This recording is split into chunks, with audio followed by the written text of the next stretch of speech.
شهر رمضان الذي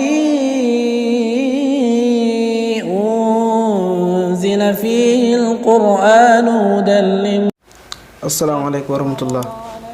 ñu ñëwaat ak yéen ci naafila suñu sang bi ci guddik fukkeel gi ñeent rakka lay doon.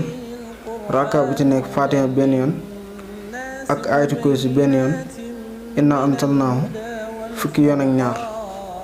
képp ku ko def des na ko jéggal bàkkaaram bi yépp balaa moo jógee fu mu doon jógee yu njëkk ak yu mujj, te des na ko bindal juróom fukki tiyaaba ci way dëggali ak juróom-ñaar fukki tiyaaba ku dee ci jihaad ak yeneen yoolu bokk ak yooyu.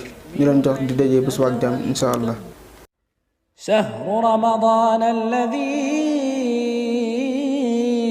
أنزل فيه القرآن هدى للناس وبينات من الهدى والفرقان.